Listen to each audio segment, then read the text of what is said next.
Everybody wants to own the brain of AI, and you click on this video, wondering what a small channel like this could possibly offer. Well, the thesis is simple. I think you may make more money owning the companies that keep that AI brain from overheating, short-circuiting, or sitting around waiting for power. And if you only take one thing from this video, take this. AI should no longer be just a chip story. It is now a physical infrastructure story, and the companies solving power, cooling, and construction bottlenecks may be the next major winners in 2026. If that helps you think about AI in a different way, hit like, subscribe, and hang out with me. I'm still a small channel, still building this thing quietly, and I appreciate you being here early. And hey, yeah, this is DataCat. Quick intro, because this channel is still pretty new. I'm not one of those chest-thumping finance guys yelling at you from a rented Lamborghini. That's not me. I'm a former corporate slave, basically the boring and stupid type of analyst inside a Fortune 50 company. And after enough spreadsheets and meetings that make any living creature question existence, I traded the corporate grind for lasers and keyboards. This channel has only been around for about 8 or maybe 9 months, so seriously, thank you for being here. I'm an introvert. I like clean research, clear logic, and trying to give you something useful without acting like I alone discovered fire. I did not. Cats also did not. Cats mostly discovered how to judge you from across the room while contributing almost nothing to the rent.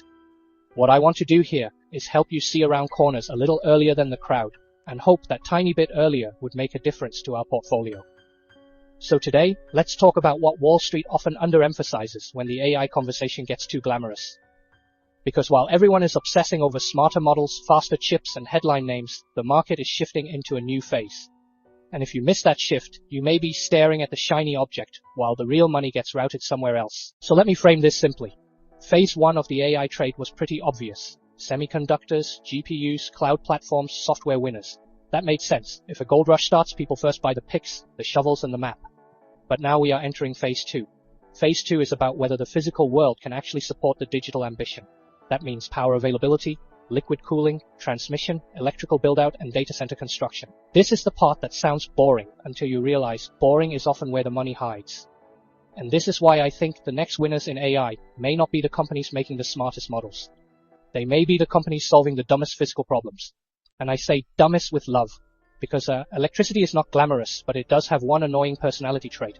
If you do not have enough of it, your trillion-dollar AI dream is just a warm brick. And actually, here's the change a lot of investors are missing. The data center itself is changing. Allow me to explain. According to some reports, a standard rack that used to draw roughly 10 to 15 kilowatts a few years ago is now being replaced by AI-specific racks drawing around 120 to 150 kilowatts. Apparently, a 10x jump is not a small increase. It's a completely different engineering problem. If you are new to this, let me explain why that matters. A rack is basically the physical frame that holds servers and networking equipment inside a data center. When power demand per rack explodes like this, several things happen at once. First, power delivery becomes much harder. You need heavier-duty electrical infrastructure to feed that rack safely and consistently. Second, heat becomes much harder to remove. More power in means more heat out, and too much heat means lower performance, more equipment stress, and higher failure risk. Third, downtime becomes more expensive. If an AI rack is supporting expensive compute workloads and it goes down, the cost is not just inconvenience. It is lost productivity, delayed deployment, and potentially a lot of revenue walking out the door. Fourth, liquid cooling starts moving from nice to have to must have. Air cooling works for many traditional setups, but these dense AI environments are pushing the limits. So the cooling layer becomes a real investment category, not some side detail. That means this is not just a story about building more data centers. It is a story about building a different type of data center. And for you as a retail investor, that distinction matters a lot. Because if you still think this is just more servers going into more buildings, you may miss the fact that the winning companies are increasingly the ones enabling a new physical architecture. Now, and this is important, I need you to acknowledge it. Our current bottleneck is not just demand, it is time to deployment. Let me put that another way.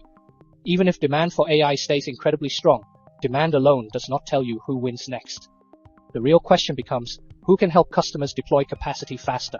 Because if a hyperscaler, enterprise customer, or colocation provider wants more AI capacity, but it takes forever to get power, cooling, routing, interconnects, and construction done, then the bottleneck is no longer the chip, it is the real-world build-out. And this is why order growth matters, backlog matters, and partnerships matter. Wall Street loves narratives. I get it. Narratives are fun, they are clean, they fit in headlines, but eventually the real economy shows up and says very sarcastically, "That's adorable. Where exactly are you getting the power?" That's the moment this trade gets more industrial. So instead of pitching companies as random AI stocks, I want to give you a cleaner mental model. Every AI data center has to pass through 5 toll booths, which are power management, cooling, electrical routing, grid connection, and physical installation. If you understand those toll booths, you understand where value may accrue, even if the headlines stay focused on the glamorous names.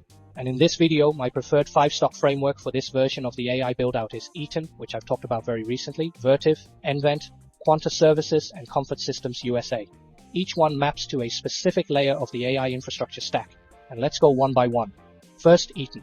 If you missed my last video and I had to describe Eaton simply, I'd call it the quality compounder in power distribution. This one is easier for retail investors to understand because it is not some speculative moonshot.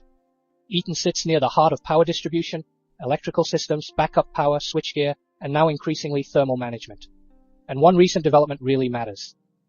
Last month, Eaton completed the acquisition of Boyd Thermal and described the combined platform as a grid-to-chip solution for data centers. And that phrase, grid-to-chip, is extremely important because management is basically telling you they do not want to just sell isolated components. They want to participate in more of the full chain, from electrical infrastructure all the way closer to the compute environment.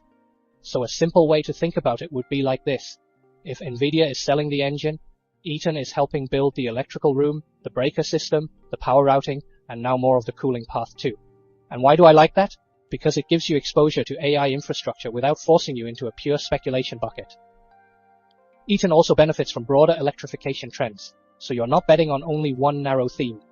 The risk, of course, is that Eaton is a large diversified industrial company, so even if AI is booming, the stock may not move in an explosive way compared with more concentrated names. But Eaton, to me, is the best core quality name in this basket. Not flashy, just useful. A little like the cat that never knocks over the glass and therefore gets ignored, while the chaotic one becomes internet famous. Now let's move on to the second one, Vertiv. If Eaton is the steady compounder, Vertiv is the more direct public market AI infrastructure play. Vertiv sits right in the sweet spot of critical power, UPS systems, thermal management, liquid cooling, rack-level infrastructure, etc. And unlike vague AI stories, Vertiv's recent operating numbers show real acceleration. From its last earnings release, fourth quarter, 2025 net sales were over $2.8 billion, up 23%. Fourth quarter organic orders were up 252%. Backlog reached $15 billion, basically doubling. And full year 2026 revenue guidance was around $13.5 billion. This is hard operating evidence to show you if AI data centers are getting denser and hotter. Vertiv is one of the companies called in to make sure the system stays powered, stays cool, and does not fail. What makes Vertiv so compelling is that AI demand is clearly showing up in the numbers, with actual order acceleration and backlog expansion. On the other hand, the risk is straightforward too. When a company becomes one of the poster children for a hot theme, expectations rise fast. That means if order growth slows even a little, the stock can get punished hard. So this is probably the highest conviction but higher expectation name in the group. Now next, the third one, Nvent. This one is interesting because it feels less crowded than some of the bigger AI infrastructure names, but it still has meaningful exposure to the same trend. Nvent is involved in electrical connection and protection, intelligent power distribution, and increasingly liquid cooling systems for AI data centers. One especially important signal is its collaboration with Nvidia on AI-ready liquid cooling solutions for the GB200 NVL72 and next-generation platforms. That partnership matters because it's straightforward. Nvidia gets the attention, and Nvent helps make Nvidia systems deployable at scale. If the AI rack is getting too hot, Nvent helps carry away the heat and support the infrastructure around it. Analytically, I like Nvent because it gives you direct liquid cooling relevance and ecosystem validation through Nvidia, but often with less crowded positioning than the loudest names in the space. The risk is that many investors may still view it as a broader industrial or electrical company instead of a pure AI winner. That can limit the valuation multiple compared with flashier names. But sometimes that is exactly where opportunity lives. The market often rewards a company late, after the operating reality is already obvious. Very cat behavior, honestly. Ignore you all day, then suddenly demand attention, as if this was their plan all along. Alright, let's move on to the next one, Quanta Services. This is where the thesis gets more sophisticated. Now, a lot of people might understand the importance of cooling, but far fewer understand the grid side of the AI build-out. And the grid side may be one of the biggest bottlenecks of all. The problem of data centers is not just we need a server room, but also we need more power reaching the site, we need interconnection, transmission capacity and electrical infrastructure built out. And this is exactly where Quanta becomes directly relevant. Now, let's talk some numbers first. From Quanta's last earnings, fourth quarter revenue alone was $7.8 billion, while the full year was over $28 billion. Total backlog was roughly $44 billion, and 2026 revenue guided over $33 billion. That is massive. Think of it this way. If AI is building digital factories, Quanta helps build the real-world electrical highway that feeds them. And this matters because one of the biggest hidden risks in AI is assuming compute demand automatically becomes deployed compute when it's not. There is a brutal translation layer between desire and deployment, and the grid is a big part of that. Quanta is interesting because it is not just an AI trade. It is also tied to a broader infrastructure supercycle in utilities, generation, transmission, and load growth. That broader relevance can make it more durable if pure AI sentiment gets messy. The risk is that because Quanta is broader, it may not always trade tightly with AI headlines. So if you want instant dramatic AI beta, this may feel less exciting. But if you want exposure to a real bottleneck, this one deserves respect. And finally, the last one, Comfort Systems USA. Comfort Systems handles major mechanical, electrical, HVAC, modular, and building systems work. In other words, exactly the type of work needed in large data center construction and deployment. And the backlog numbers here are hard to ignore. It was around $12 billion at year-end 2025, not much compared with Quanta Services, right? Well, a year earlier, it was only about $6 billion. So, it basically doubled in a year. And for a retail investor, that kind of fact is memorable because it translates the theme into something tangible. If AI needs new data centers, retrofits, electrical work, cooling systems, and mechanical installation, Comfort is one of the companies literally doing the work. And there's this angle that does not get enough attention, which is labor scarcity. People often forget, even if demand is unlimited, there are only so many skilled teams that can actually build and install this infrastructure. That means, ironically, under this AI era, labor itself actually becomes part of the moat. Kinda encouraging, right? The risk naturally is execution. Contractors live and die by labor availability, project timing, cost control, and customer delays. So this one is real-world, boots-on-the-ground exposure. Not glamorous, but very relevant. And if I had to rank these by role cleanly, I would frame them like this. Best core quality name would be Eaton.